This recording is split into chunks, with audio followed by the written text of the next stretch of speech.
Okay, you're seeing the upper outboard bias cam on the floating. This program is about something you wouldn't think you could make a TV program about. Right at the One of these.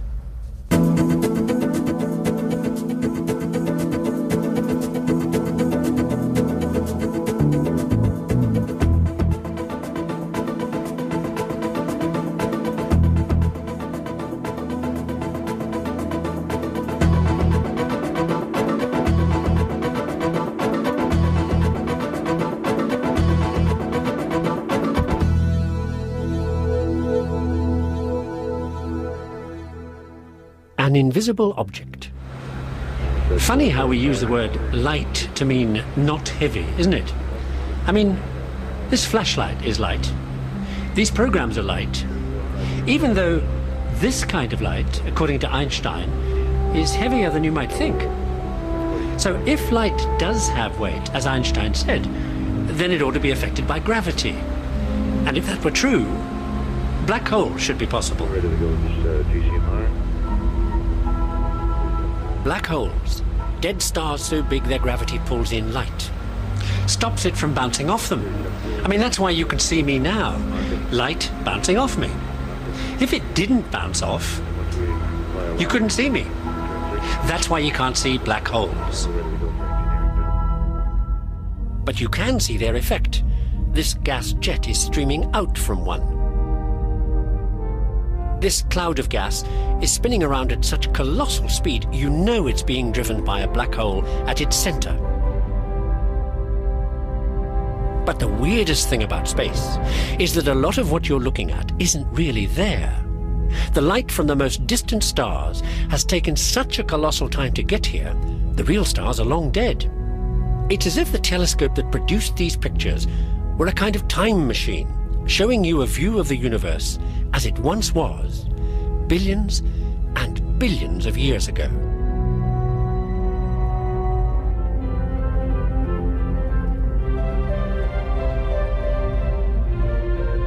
But maybe the most spine-tingling of all these ancient pictures is this one. This is the outer edge of the universe. So this light started towards us just after the very beginning. Thing is, one day, will we see past that outer edge, back to before the bang? And if we do, what will we see? This is the time machine that took those pictures. A model of the Hubble telescope, orbiting 400 miles up, searching for what it looked like out there, before the beginning of time.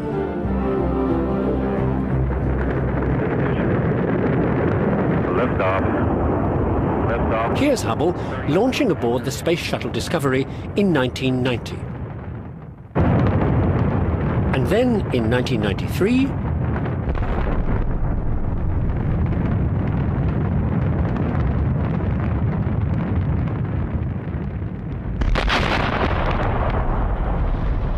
and again in 1997. 2 more flights to carry out some of the most spectacular repair and maintenance jobs you've ever seen.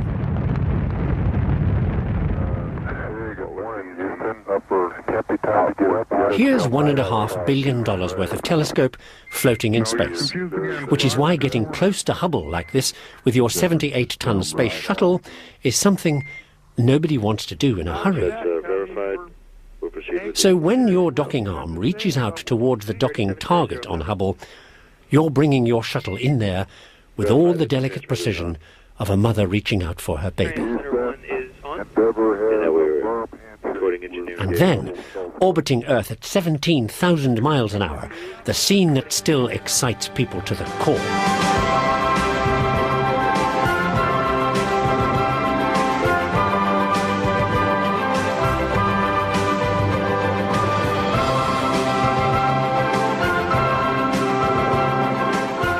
This incredible flying fix is all down to the amazing capabilities of the space shuttle and the way she flies. To start with, getting up here to rendezvous with Hubble involves some very strange rules of orbital dynamics. Catch-up doesn't just mean firing your engines, because that puts you up into a higher orbit. braking drops you into a lower orbit. So you don't get there in a straight line like this, but something more like this. We're ready to go with this GCMR. Now, you remember that inch-by-inch stuff as they came into dock with Hubble? You do that with tiny thrusters all round the shuttle, pointing up, down and sideways. Here's 2 sets of them, see?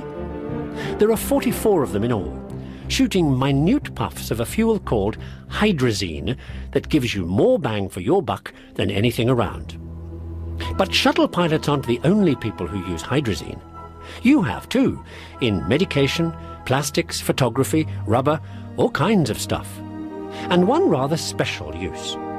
Because long before hydrazine got used to spin a shuttle in space, one of the greatest crises in history triggered the need for that other thing hydrazine can do.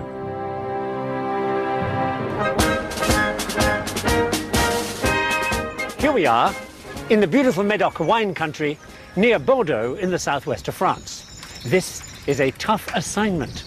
Anyway, hydrazine and all that. Back in the 19th century, if you live in a bijou little residence like this, and you get fungus, you go whatever the French for ape is, right? But I don't mean fungus in there, in the ancestral woodwork. I mean out here. Well, out there.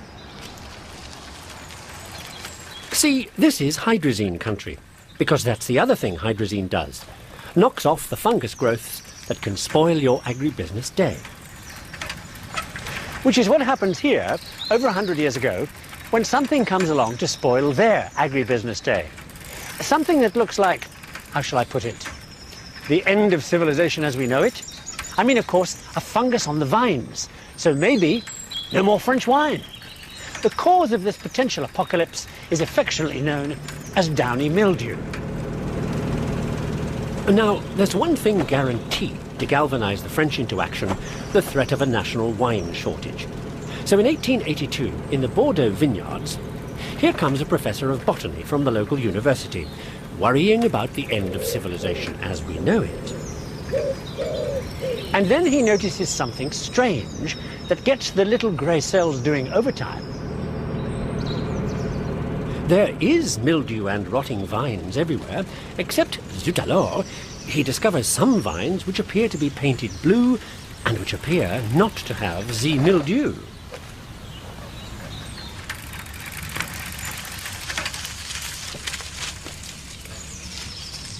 So he pops into the local Chateau du Cru Boucaillou to ask why. Well, why not? And voila, there's the answer. It's them doing it, painting bright blue stuff on their grapes to stop tourists from snitching them. So our professor hightails it back to Bordeaux and comes up with a modified version, the first ever fungicide you can spray on, the ancestor of all fungicides, like hydrazine, in the modern world. Now, this is not the first French wine crisis, but the third. The downy mildew fungus having been brought into France on American vine shoots to solve the second crisis, a kind of bug found on American vine shoots brought into France to solve the third crisis, another kind of fungus called powdery mildew, brought into France on American plants. Had enough? Point is, the real killer-diller was that second crisis, caused by something that still causes French nightmares, something that could still bring the end of civilization as we know it. That's why I am telling you this under surveillance, because I would be instantly in the handcuffs if what I am about to show you were alive. Insects called aphids, causing a disease called phylloxera.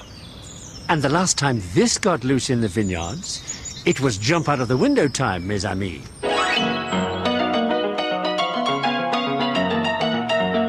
By 1880, half the vines in France are dead from phylloxera, and panic isn't the word.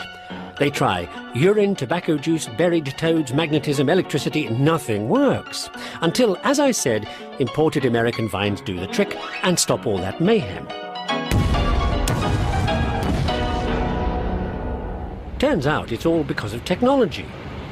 The latest steamboats are crossing the Atlantic to France from America fast enough for the little aphids to get to their new French home still alive. Well, guess what won't be crossing any frontiers after that?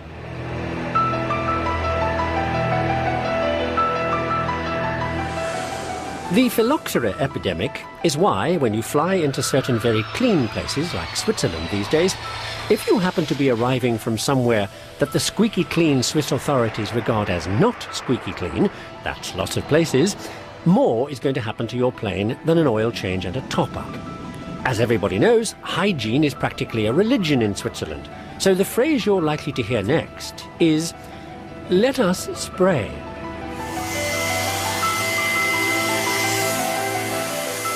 This is one result of the International Plant Quarantine Convention signed here in Switzerland in 1878, after that wine disaster, so as to stop those little aphids from travelling at all costs. One minor consideration, that the little aphids actually have wings, seems to pass these guys by. But no matter, the idea is basically a good one, and eventually it catches on. And that is why all over the world today, your plane is often much cleaner than you think it is, and everything on board. Even a letter from your old granny. Okay, let's hold the mail for a moment and see where we are. Black holes in space are seen by Hubble, serviced by the Space Shuttle, fueled by hydrazine, that's also a fungicide first invented during the French phylloxera disaster, caused by these little aphids. The reason for the 1878 Swiss Quarantine Convention, which is why your plane gets sprayed these days, and everything on it, including a letter from your old granny, which is only there at all thanks to something else to benefit back then from the conventional Swiss. Yet another convention in 1874, when they sought out the international mail.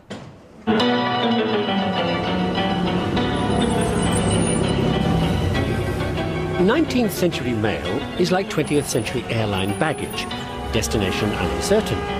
So everybody agrees on the big issue. They can each keep the money they make from selling their own stamps. With the money thing settled, that leaves only the money thing. How to send money through the mail.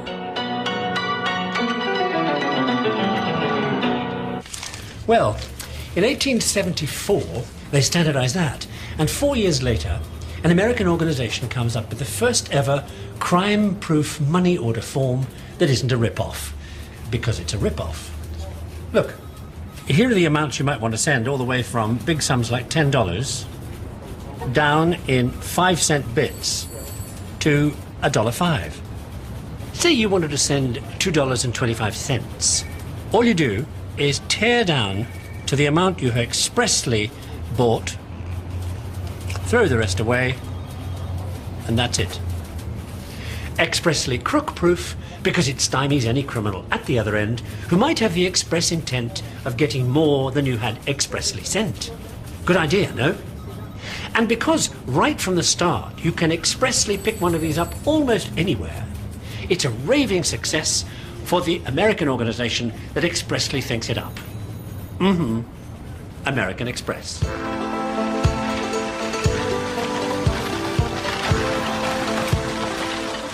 American Express starts life as a delivery business run by a couple of guys you'll know, Henry Wells and William Fargo. So guess what the original company's called? Anyway, Henry and William blow away their competitors because they invent the cash-on-delivery idea and because they have the fastest route to the West Coast by ship and cutthroat prices. So by 1859, Wells and Fargo are, so to speak, alone in the field, in more senses than one.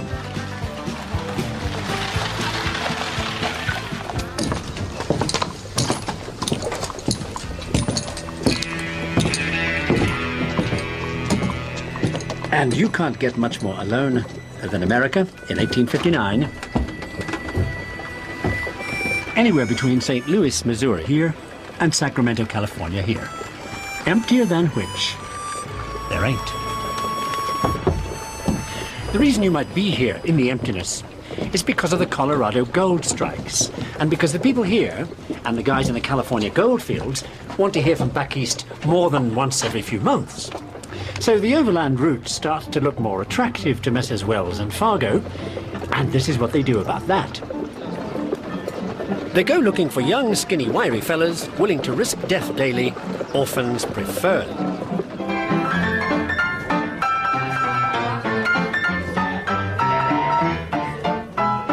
In 1859, they find a few lunatics in bars in the middle of nowhere, happy to ride hell for leather to some other middle of nowhere. Places like this, right? All the required orphans need, besides a touch of insanity and a six-gun, is a good horse and an undeveloped sense of self-preservation. Well, they find such people, and all of a sudden, your letters start coming and going. All of a sudden. Snail mail, this ain't.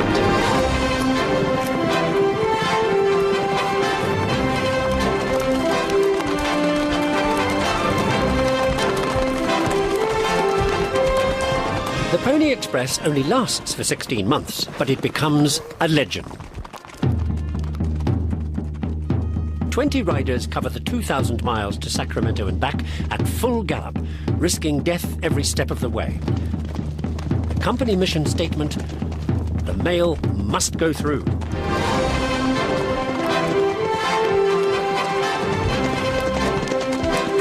The greatest legend of them all is a 15-year-old kid who rides the most dangerous stretch. Coming into Three Crossings, Wyoming one day, he hears that the rider for the next stage has been killed. So he changes horses, the way they did, hardly touching the ground, and rides on. 384 miles non-stop. The longest Pony Express ride ever recorded.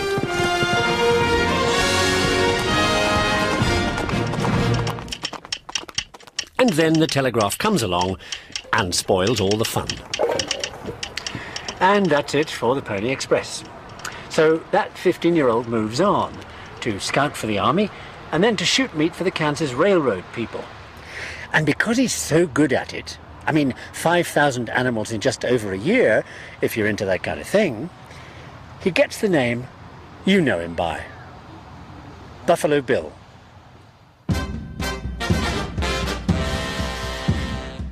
In 1883, Bill hits the big time all around the world with his all-star Wild West show, bringing the thrills of frontier life to the city slickers.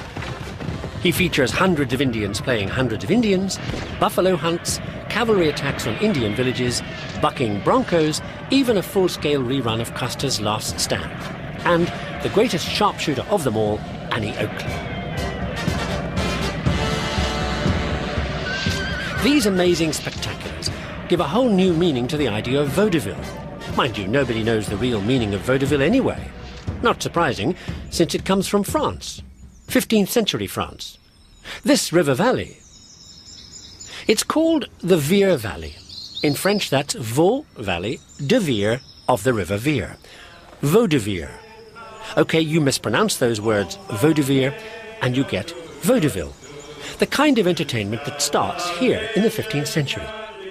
Drinking songs. The same kind of naughty stuff that turns up 300 years later in American vaudeville acts.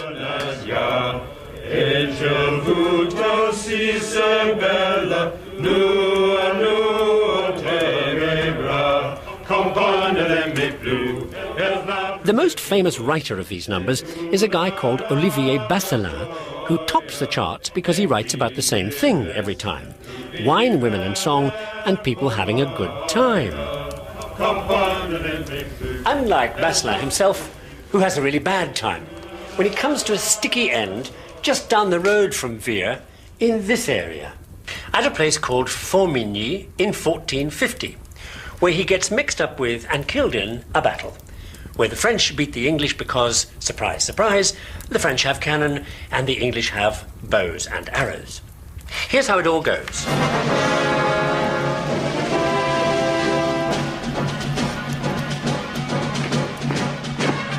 Here's the English army patrolling like they've been doing since they invaded this bit of France 300 years earlier, when a French army suddenly comes out of nowhere. Now, English bowmen have the laser weapons of the period, so this is going to be a pushover. When suddenly, the French produce a couple of the very latest cannon and start pounding the Brits. The English send out their Green Beret types to grab the cannon. They're on their way back with them when French reinforcements turn up. The English archers can't open fire because they'll hit their own guys, so the French attack and massacre nearly 3,000 English troops. It's a bloodbath. Mind you, by this time, the English are through in France anyway. They just won't give up and move out.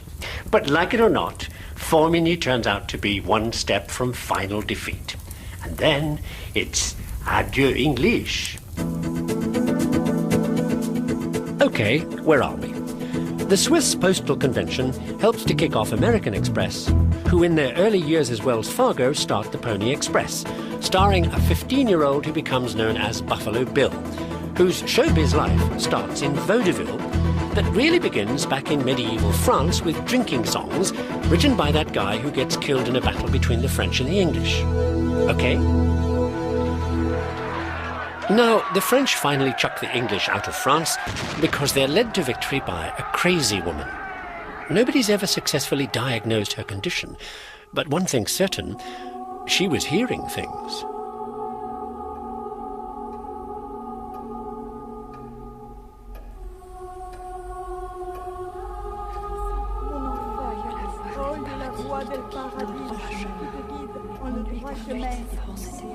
This is a particularly unusual case. The file on her says, illiterate peasant girl turns up out of the blue and convinces a bunch of sophisticated, backstabbing, highly political French aristocrats to stop their infighting and follow her and kick out the English. Interesting. She's having visions and hearing the voices of what she describes as saints. There is one version of that condition that would produce hallucinatory symptoms of this type. She's also fanatically religious. Well, you'd expect that, really. They're a superstitious lot back then, burning witches pretty much every afternoon. There have also been prophecies about a young girl saving the country.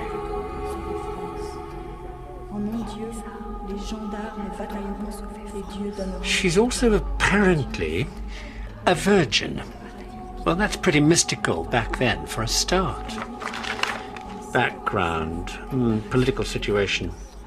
France is in a total mess. They're at each other's throats. She dresses like a man and is hot stuff with a sword. And the would-be king of France is a knock-kneed, yellow-bellied wimp. And this girl turns up saying things like, I will lead you to victory, and my voices are telling me what to do. Well, nobody talks like that unless they're nuts. So they think, why not? Nothing else is working. Let's give it a go. Well, she wins all the battles and puts the wimp on the throne. And the backstabbers sell her down the river to the English. History isn't like Hollywood every time. And of course, who fingers her but the church? Because all that person-to-person communication with the saints stuff she's up to is giving French peasants ideas about their station, isn't it? So instead of a psychoanalyst, she gets the Inquisition. They make mincemeat of her at what we would call a mistrial, so she goes to the stake and is burnt to death in 1431.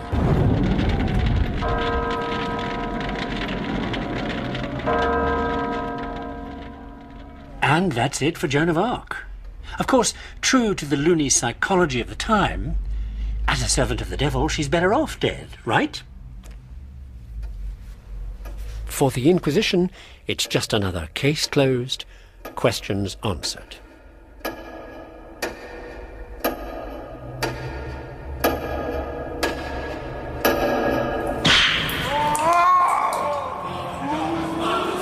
The reason the Inquisition are so good at getting answers out of people is because the way they ask questions is straight out of a museum of horrors.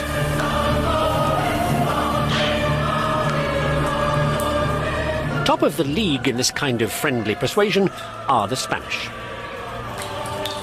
course, they've had a lot of practice on the well-to-do Jewish community. See, back in 1492, the uptight northern Spanish Christians take over southern Spain from the laid-back southern Spanish Muslims. Now, the new Christian rulers prevent Jews from working in anything but finance, so guess what? Jews make money, like what else would they make? Which the Christians then borrow. But don't pay back, because all you have to do is tell the Inquisition a Jew is eating meat on a Friday, and he and his family get torched, or worse, and your debts go up in smoke. By 1490, Thomas Torquemada is top Spanish torturer. When he's on a winning streak, he can burn 13,000 in 1 year. Not houses, you understand, but people. Well, you're Jewish. What do? Get out.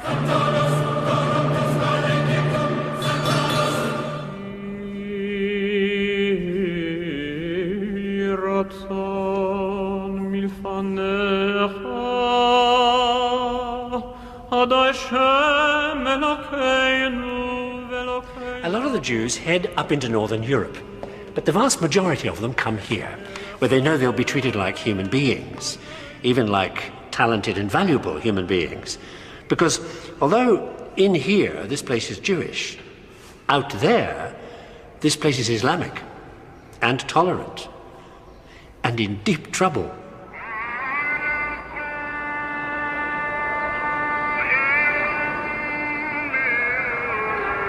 The economy in Turkey is so bad, they've been advertising for help. So in the 16th century, 250,000 exiled Jews turn up here.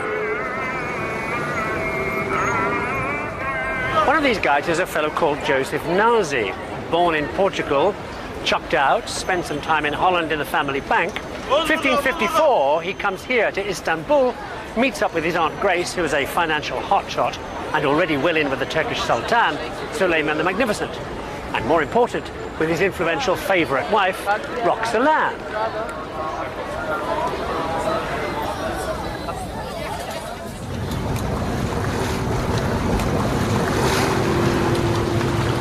So, with Aunt Grace's help, Joseph Nazi is in like Flynn.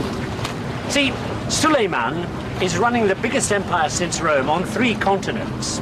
And the problem is his bureaucrats are A, corrupt, and B, wouldn't know a balance sheet if they fell in one. So what Suleiman needs is the 16th century equivalent of an MBA. Enter Joe Nazi. By 1560, Joe is virtually Suleiman's foreign minister, living in a posh palace here on the Bosphorus, and with his eye on greater things. Like being king of Cyprus, where the best wine comes from, and where he wants the booze export monopoly. In 1566, Suleiman kicks the bucket, and his wimpy son Selim takes over, which means that Joe Nazi's really running the entire show. So 4 years later, he's got his wine deal, and he's calling himself King of Cyprus because he's persuaded the Turks to take the place over, and living in an even bigger palace. Not bad for a guy who started with nothing, right? Mind you, if you can survive the intrigue here at the Sultan's Topkapi Palace, you can survive anything. So by this time, Joe Nazi is flavour of the month. His only mistake is that business about persuading the Turks to grab Cyprus, because that gets the Europeans so ticked off, they set up a league to do something about it. And basically what that means is, any minute now, everything for the Turks is about to hit the fan. Because one of the European allies is a bunch you wouldn't want to meet on a dark night. The Turks have already had a run-in with them. That time the Turks won and threw them off the island of Rhodes, here, where these guys were headquartered at the time. So now they're holed up in Malta, here. And militarily speaking, these people are Top Gun stuff.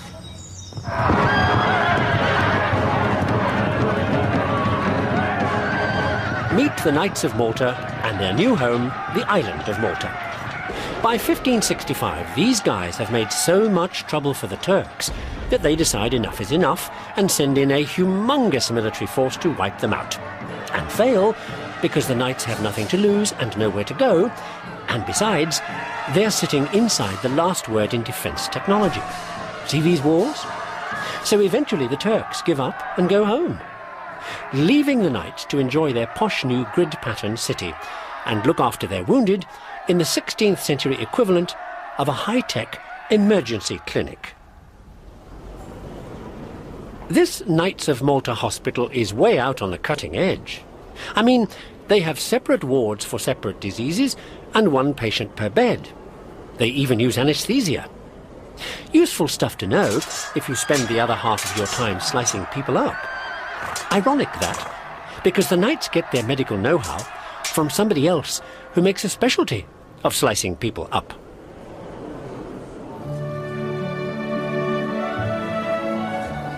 His name is Andreas Vesalius, and in 1527 he's professor of surgery here at the University of Padua in northern Italy, which, if you want to be a doctor, is where you want to be for two reasons.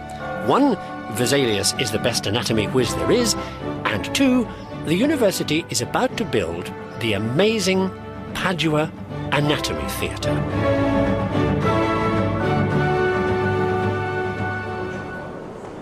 All the students stand around up there in the galleries, while down here in the well at the bottom, the lecturer does interestingly new things to corpses. See, up to the time of Vesalius, anatomy is pretty much anybody's guess. You can't operate without killing people, so there hasn't been much interest in how your body actually works. So the new anatomy they're about to teach here, thanks to Vesalius, is a much bigger deal than you might think. See, up to now about all they've been able to teach is what the Greeks and Romans knew, which wasn't much.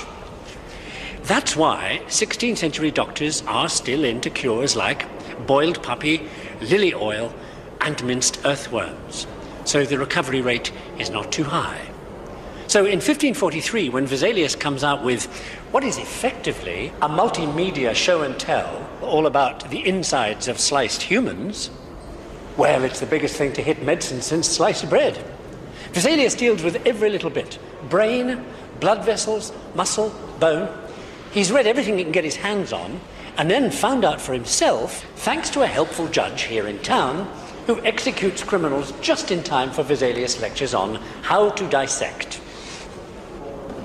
And this, copiously illustrated, can't put it down, give it to your doctor friend's book, is the result. This, centuries before the computer, is what you see is what you get. No wonder medical students kick off a wave of body snatching to check him out, because in Vesalius' great book on the structure of the human body, it's all there in glorious graphics, drawings of every little gory detail. And the reason why you couldn't buy the original book today for $1 million is because back then Vesalius gets his illustrations done at the studio of an unknown young painter, a guy who is so good at flesh tones, he'd turn on a mortician. Titian. Okay, time for another catch-up. Joan of Arc leads the French to victory and is then burnt by the Inquisition, who make life in Spain so difficult for the Jews that most of them run away to Turkey, where one of them, Jonazi, persuades them to attack the Knights of Malta, who look after their wounded in the best hospital around at the time because of the know-how that Vesalius comes up with in his great anatomy book illustrated by Titian, who's coming up next. This is Titian, and he lives here in 16th century Venice, a knockout city with more liquid assets than it has water. Now, the thing about having lots of money is that Venice is so rich and powerful, it doesn't really give a rat's ass about what the Pope thinks. So Venetian wannabes commission people like Titian to come up with portraits that will make them good-looking. That's why Titian's portraits are a totally new kind of thing. Because what he does is dump the old medieval dead body style the Church recommends in favour of a new touchy-feely approach. This is what got Vesalius that surgeon, remember? So hot for Titian, because this is real flesh and blood stuff, isn't it? And take a look at something else new Titian springs on everybody. His backgrounds are 16th century virtual reality. Now, back then, this kind of stuff makes Titian instantly famous, and in no time at all, he's graduated from naked models to the real movers and shakers. His portrait of Pope Paul III makes it a cinch that he's going to do the ultimate biggie, Holy Roman Emperor Charles V, who invites Titian to come visit.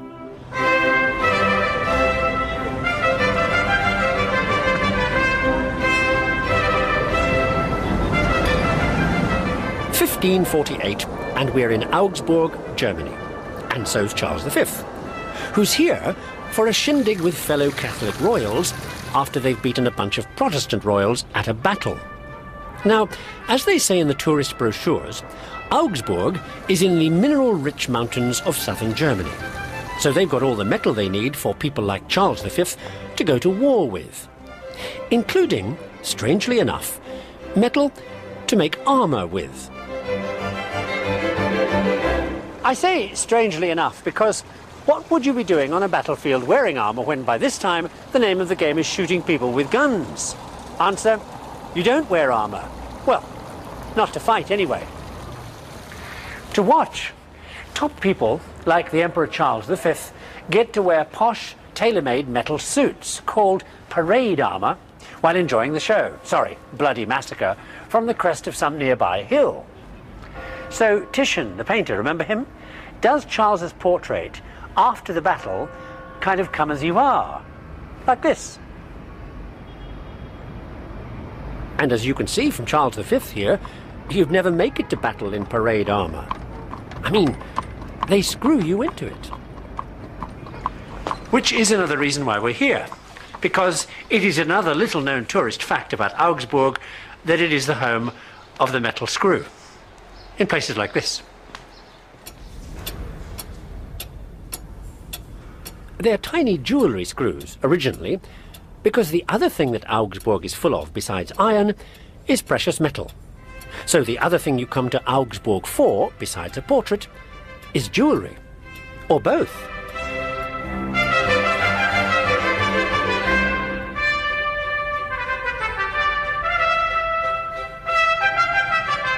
In 1550, one of Augsburg's famous goldsmith's shops gets a commission from King Henry of France to send somebody to Paris to help with a little monetary scam Henry's dreamed up. The idea being that the shop also sends along one of their new screw-operated coin-making machines as well, so that Henry can turn out new coins of the realm that are not what they appear to be, called Henrys. This is one. The scam I mentioned is that these coins have less gold and silver in them than they're supposed to. But who will know? And the king will save a bundle. Point being, he's in serious hock.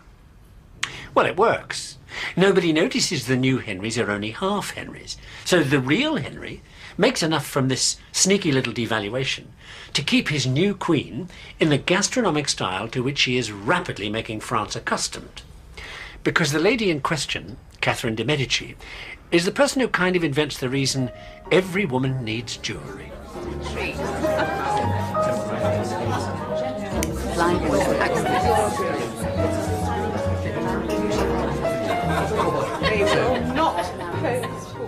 Catherine de' Medici is the woman who thinks up the modern dinner party.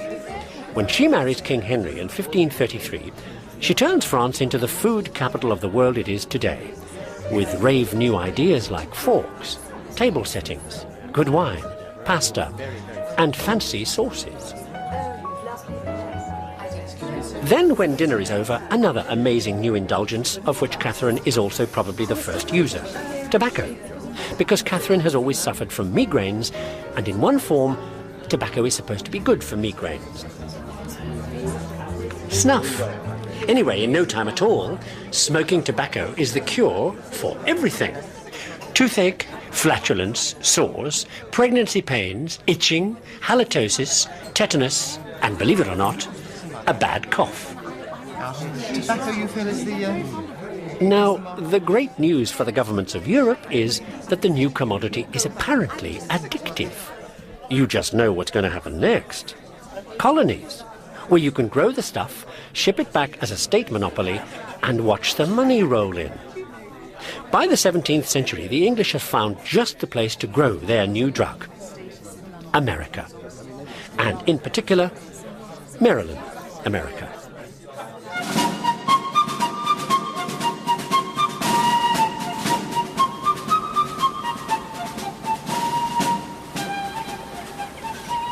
Most of the immigrants getting off the boat in America in the 17th century are single young men with no jobs back home in England, where life has been real fun. I mean, you mention out loud words like freedom of movement, religious tolerance, justice for all, a chance to get ahead in life, and you can find yourself getting taken seriously. And hanged. So the next word that floats to your mind is transatlantic. But where? New England is posting no vacancies. The Barbados plantation owners only want slaves. Which leaves places like this. Historic St. Mary's City in Maryland. The only place for a fellow with no resume to make a buck.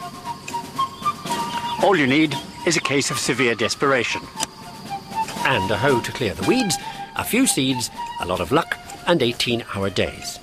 All you do is plant and crop and move on, living in one-room wooden huts. You sleep on the floor, eat meat and vegetable stew and cornbread, and drink booze. And that's all you do, night and day, summer and winter, till you die, at around age 45. So where are we? Titian, great portrait painter, goes to Augsburg, home of great jewellery, where a goldsmith helps King Henry of France make enough money to pay for his wife's dinner parties, where they first smoke tobacco, that the English eventually get from Maryland, where they set up a tobacco-growing colony, where colonists get to work themselves into an early grave. Well, back then, life is pretty nasty. Except for the people at the other end of this economic process, making $1 million, the internal revenue. Once somebody makes the math to work out the taxes as easy as falling off a log. Dead easy. OK, look at the bottom of the screen. 2 times 2 times 2 5 times gives you 32, right? Do the same thing 4 times and you get 16. OK, to multiply 32 by 16, add the little numbers and look this up in your log tables. To do division, you do the same, but subtract the little numbers.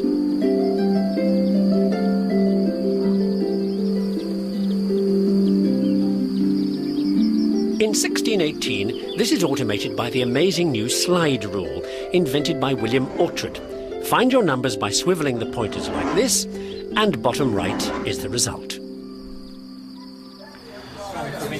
Oughtred's slide rule is made for him by one of the hottest instrument makers of the 17th century. His name is Elias Allen, and he also happens at one time to be a mover and shaker in the Clockmakers' Company of London, who never get round to building their own banqueting hall, so they have their little annual dinners in the Lord Mayor of London's. Now, the clockmakers start up just when the timekeeping business is really getting into the swing of things, with the amazing new high-tech wonder machine from Holland, invented by that swinging genius Christian Huygens, the pendulum clock. The thing about this is, the pendulum swing lasts the same time every swing, see? So it's an extremely accurate way to control the clock. So now you can time anything to the second. Like your cooking. Just as well, given the way Huygens' assistant puts any chef under pressure. Huygens' assistant is called Denis Papin, and he's French. So being French, he turns his genius to vitally important matters like food, and comes up with a gizmo you'll love if you love steamed potatoes. Papin's previously fooled around with steam engines, so he knows all about stuff like air pressure and steam, right?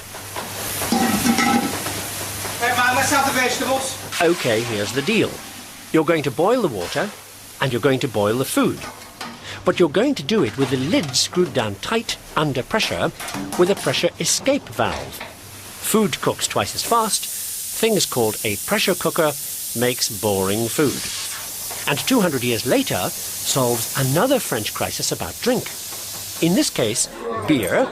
And why isn't French beer as good as German beer? This national disaster becomes an obsession for the paranoid French chemist Louis Pasteur, who back in 1864 is doing what Frenchmen usually do, drinking wine, which he discovers to be bad, well, gone bad. So, since he's been doing tests in his lab on why food goes mouldy and has seen many little bugs down his microscope, he decides that these little bugs, he calls them germs, get into the food from the air. This after he's done tests leaving food lying around.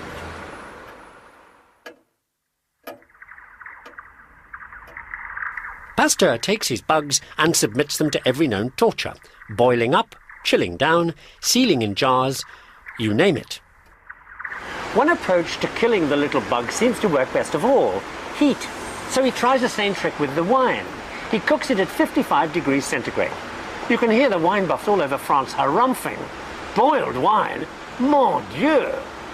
However, at a later wine tasting, they can't tell which wine has been boiled and which hasn't.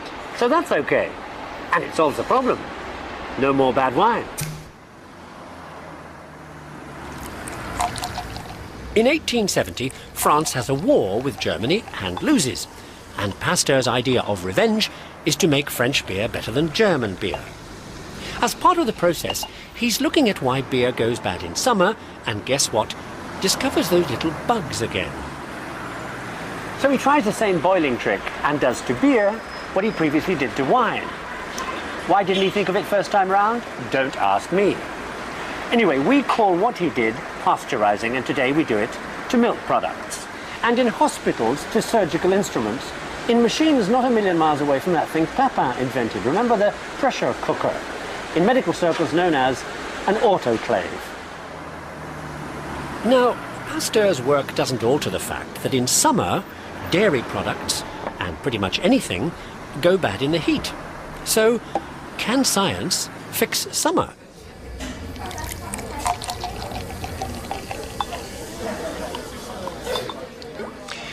Well, it can make virtual winter and give me this delicious frosted glass of the amber nectar in high summer.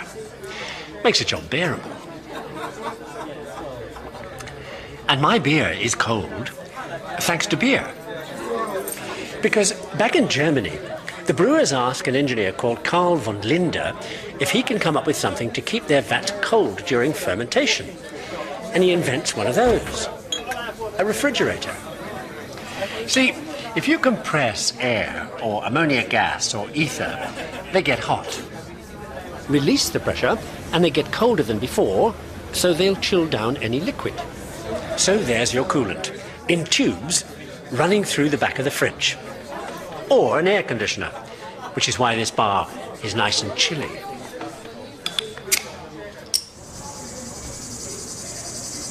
Just what you need when you're working in the steamy tropics. And the reason I am telling you all this in the steamy tropics is because when the Australian sheep farmers first get their hands on refrigeration at the end of the 19th century, the first place they send their frozen cold meat to is hot countries. Because now it'll keep, thanks to the fridge. Now, the biggie Australian meat exporter is a fellow called Harrison, who repeats that German guy von Linde's freezing trick, but this time on a much bigger scale. And you can see what he comes up with here. Harrison's freezing machines also get used to chill down paraffin oil. If you get the temperature low enough, some of the paraffin goes solid, produces stuff called paraffin wax, a product ideal for making what this bar is full of, candles. And my sandwiches for tonight's beach party. See this? Paraffin wax paper. Does great things to the early food packaging industry at the beginning of this century. And what that does is make possible something so commonplace that you probably don't consciously see it even when you use it. So, here we are about to end the show with an invisible object. So how did it go?